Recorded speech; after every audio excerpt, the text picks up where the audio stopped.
Well, Veronica's adoptive parents, Matt and Melanie Capobianco, are with us now, along with Lori Alvino McGill, the attorney for the biological mother in this case. Good morning to all of you. When was the last time, Melanie, you saw Veronica? 19 months ago when we had to hand her over.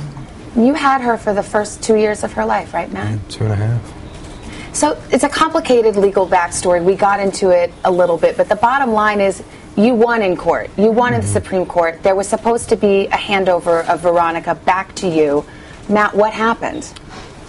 Nobody showed. They could have asked for a different time, a different date, but none of his attorneys did in court, so we assumed that he was going to show, but now I guess we just assumed that they knew all along he wasn't going to show. Dusten says he had National Guard duty. Do you believe that that's the reason he didn't bring the child? Well, again, they could have offered a different time and place, and they didn't, and someone else could have brought her. That was very clear. Proxy could have brought her. So I'm not sure they ever planned to come. Lori, it is a complicated legal backdrop. I mean, as we just heard in the piece, Dusten says when he didn't mean to sign over his parental rights, he didn't know the baby would be adopted. What do you make of that?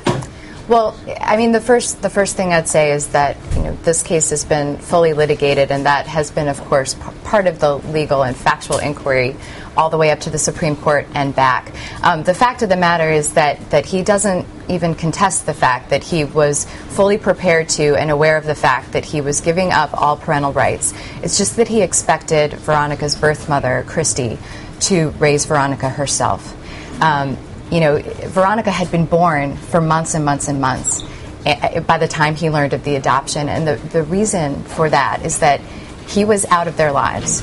She was pregnant, you know, facing an unplanned pregnancy, a single mom of 2, and she had to come up with a plan for her child. Let me ask you about Veronica, because in family court they always say it's the best interest of the child, and I assume that is what is most important to you.